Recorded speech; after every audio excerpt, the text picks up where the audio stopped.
Hello everyone, myself Dr. Reenu and once again in continuation to previous classes of botany, paper first BSc part second, morphological diversity in plants part third। बच्चों इससे पहले की class में हमने diversity of habitat discuss किया था, जिसमें हमने आपको दो तरीके के हैबिटेट की स्ट्रक्चर्स बताई थी कि एक्वेटिक हैबिटेट में किस तरीके की प्लांट डाइवर्सिटी पाई जाती है और स्थलीय यानी कि टेरेस्ट्रियल हैबिटेट में जो प्लांट्स की डाइवर्सिटी पाई जाती है, किस प्रकार से पादपों में विभिन्नताएं पाई जाती है, उसके बारे में बताया था। Today we are going to discuss about the diversity of plants और diversity of vegetation among soil, specificity of soil और soil particles and availability of water, यानी कि मृदा की विशेषता एवं उसको जल की कितनी उपलब्धता है, उसके आधार पर पौधों को कितने वर्गों में बांटा गया है, कितने प्रकार की प्लांट्स में डाइवर्सिटी पाई जाती है, उसके बारे में थोड़ा सा डिस्कस करेंगे।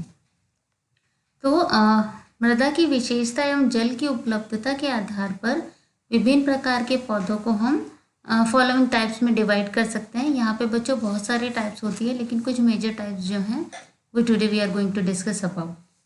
First we are going to discuss about oxalophytes, बच्चों इनको हिंदी में अम्लोद्भिद पादप कहते हैं। ऑक्जेलोफाइट्स नाम से ही पता चल रहा है बच्चों आपको। These plants are found in acidic soil, यानी कि ये अम्लीय मृदा में पाए जाने वाले प्लांट्स होते हैं in which pH is 7 और लेस देन 7, यानी कि 7 से कम पीएच वाली जो सॉइल होती है, यानी कि 4 या 5 तक की पीएच जिस सॉइल की पाई जाती है, जिस मृदा की जो पीएच होती है वो 4 या 5 होती है, उसमें ये जो प्लांट्स पाए जाते हैं उन्हें हम अम्लोद्भिद पादप या फिर ऑक्जेलोफाइट प्लांट्स कहते हैं। इस प्रकार की मृदा में कैल्शियम का अभाव पाया जाता है। Calcium deficiency is occurred in oxalophytic soil.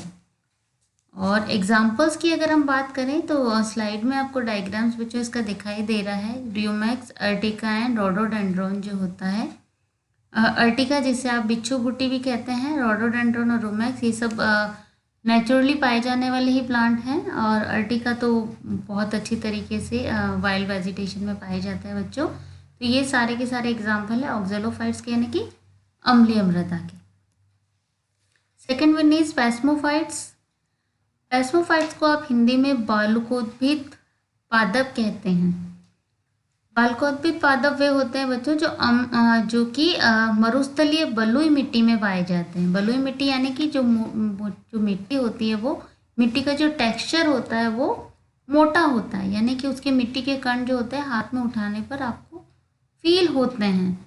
ये जो मिट्टी होती है उसे हम बालकोद्भिद मिट्टी कहते हैं। और पैस्मोफाइट्स और प्लांट्स जो इस प्रकार की मिट्टी में पाए जाते हैं उनमें पैस्मोफाइट्स यानी कि बालकोद्भिद पादप कहलाते हैं। इस प्रकार की मिट्टी रेगिस्तानी क्षेत्रों में जनरली पाई जाती है। और जैसे कि आपको स्लाइड में बच्चों डायग्राम भी दिखाई दे रहा है, हमने डायग्राम में बताया है मोलुंगो, कैलीगोनम और लैप्टाडीनिया। इसमें से ये तीनों ही प्लांट्स वैसे तो बच्चों जनरली आप सभी बच्चों ने देख रखे होते हैं, लेकिन अधिकतर जो है ये एग्जाम्पल हमने दिया है कैलीगोनम और लैप्टाडीनिया और मोलुंगो, तीनों ही ये जेरिक एनवायरनमेंट के प्लांट्स होते हैं। तो हमारे यहाँ पे थोड़ा सा हो सकता है कि आपको सिरोही बेल्ट में थोड़े से कम दिखाई दे। लैप्टाडीनिया तो और कैलीगोनम तो डेफिनेटली मुझे नहीं लगता कि आपको शायद कहीं दिखाई दे, बट ये बालू, जहाँ पर बालू मिट्टी पाई जाती है वहाँ पर इन प्लांट्स की वेजिटेशन बहुत अच्छे से दिखाई देती है। और ये जो बालू मिट्टी है जनरली हमारे राजस्थान का जो पश्चिमी राजस्थान भाग है, जोधपुर, जैसलमेर, बाड़मेर, डेजर्ट एरिया जिसे आप कहते हैं, जहाँ जैनिक एनवायरनमेंट पाया जाता है, शुष्क वातावरण पाया जाता है, वहाँ पर आपको ये बहुत आसानी से दिखाई दे सकता है। Now next one is halophytes, जिसे आप हिंदी में लवणोद्भिद पादप कहते हैं।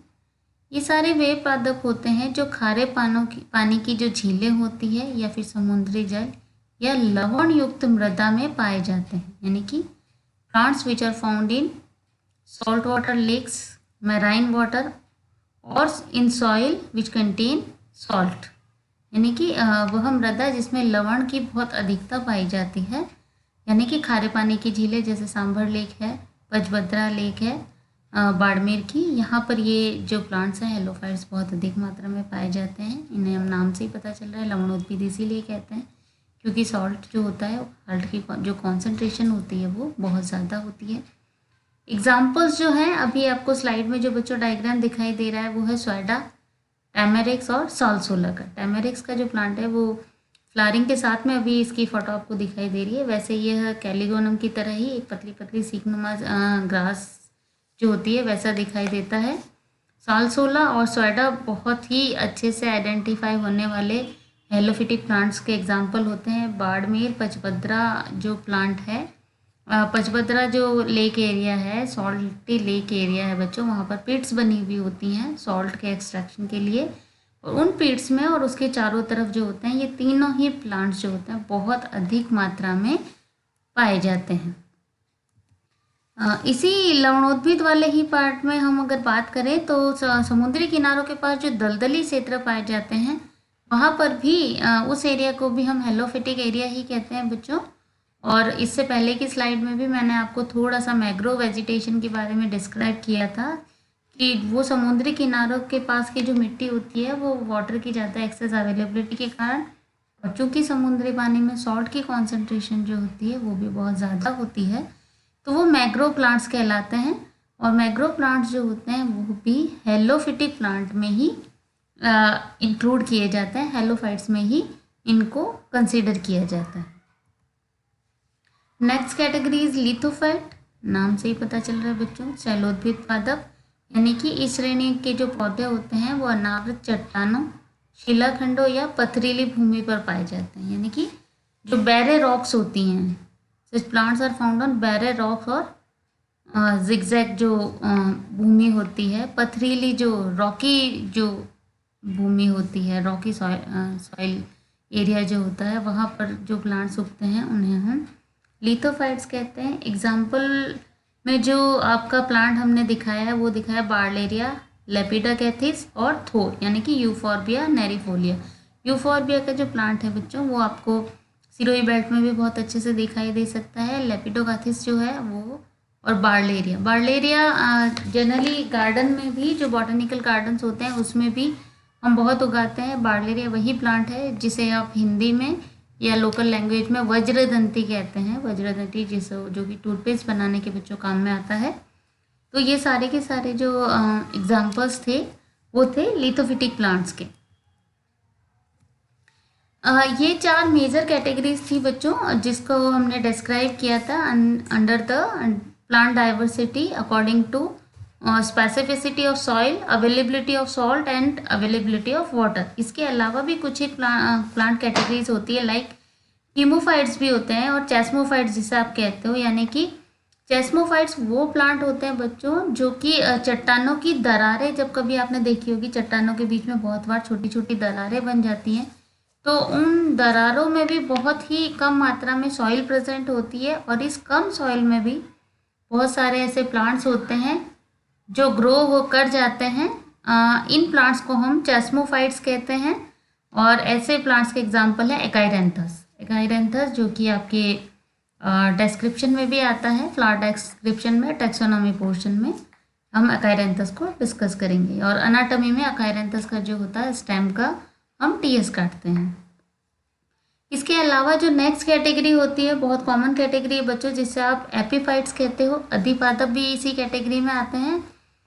इस प्रकार के पादप जो दूसरे पादपों पर अपना जीवन यापन करते हैं, यानी कि एपी नाम से ही पता चल रहा है वो प्लांट जो दूसरे प्लांट्स पर ग्रो करके मतलब ये ऑटोट्रॉप्स नहीं होते हैं मतलब ऑटोट्रॉपिक तो होते हैं, भोजन तो अपना खुद बनाएंगे लेकिन अपना जो भोजन होता है वो दूसरे प्लांट्स के थ्रू एब्जॉर्ब करते हैं। तो ऑटोट्रॉपिक में ही कैटेगरी होती है लेकिन दूसरे प्लांट्स पर ग्रो करने के कारण इन्हें आप अधिपादप कहते हैं। इन पौधों में जल, खनिज या फिर भोज्य पदार्थों का अवशोषण नहीं करते हैं, इसी कारण इनको स्पेस पैरासाइट भी कहा जाता है। क्या कह रहे हैं बच्चों हम कि ये जिस पौधे पर ग्रो करते हैं उस पौधे का जो वाटर पोर्शन होता है या उसके जो मिनरल्स होते हैं उससे इन पौधों को कुछ लेना देना नहीं होता, इसीलिए इनको हम स्पेस पैरासाइट के नाम से भी कहते हैं। जो आपके एपिफिटिक प्लांट का क्लासिकल एग्जाम्पल हमें पता है वो है ऑर्किड्स। नेक्स्ट कैटेगरी सैप्रोफाइट, जिसे आप हिंदी में मृतोपजीवी पादप कहते हो बच्चों। कुछ प्लांट्स जो होते हैं वो डेड ऑर्गेनिक मटेरियल होते हैं, उससे अपना भोजन बनाते हैं, यानी कि जो मृत कार्बनिक पदार्थ होते हैं उससे अपना भोजन बनाते हैं। और मोनोट्रोपा, जिसे इंडियन पाइप प्लांट भी कहते हो आप, उसका क्लासिकल एग्जाम्पल है सैप्रोफाइट्स का। नेक्स्ट कैटेगरी इज परजीवी प्लांट्स, पैरासिटिक प्लांट्स। ये वो एंजियोस्पर्म पौधे होते हैं जो अपने पोषण के लिए दूसरे पौधों पर आश्रित रहते हैं, यानी कि ये कम्प्लीटली डिपेंडेंट होते हैं, खुद से ना अपना भोजन बना सकते हैं ना ही उसको एब्जॉर्ब कर सकते हैं, दूसरे पौधों के द्वारा बनाए गए भोजन को ही यह ग्रहण करते हैं। और पैरासिटिक प्लांट्स का जो क्लासिकल एग्जाम्पल है बच्चों वो है कुस्कुटा, यानी कि अमर बेल। Next common categories insectivorous plants, नाम से ही पता चलता है बच्चों कि हम कीट भक्षी पौधों के बारे में डिस्कस कर रहे हैं। इस श्रेणी के पौधे जो होते हैं वो होते तो ऑटोट्रॉप्स ही हैं, यानी कि अपना खाना तो खुद ही बनाते हैं, लेकिन चूंकि ये उस मृदा में पाए जाते हैं जहाँ पर नाइट्रोजन बहुत ज़्यादा कम होता है बच्चों, तो ये अपने पोषण हेतु आवश्यक नाइट्रोजन की जो इनकी कमी होती है उसको पूरा करने के लिए कीट भक्षी पादप जो होते हैं वो विशेष रूपांतरित पादप संरचनाओं की सहायता से सूक्ष्म कीटों को, मतलब स्पेशली मॉडिफाइड प्लांट स्ट्रक्चर्स पाई जाती हैं इनमें, जिसकी हेल्प से ये जो माइक्रोब्स जो होते हैं उनको पकड़ लेते हैं और उनका डाइजेशन कर लेते हैं। एग्जाम्पल नेपेंथिस, यानी कि जिसे आप घटपर्णी पादप कहते हैं, ड्रोसेरा, ब्लैडरवर्ट, यूट्रिकुलेरिया एक्सेट्रा, ये सारे के सारे जो हैं वो इंसेक्टिवोरस प्लांट्स के एग्जाम्पल हैं। This is all about today's class. We will meet tomorrow. Thank you.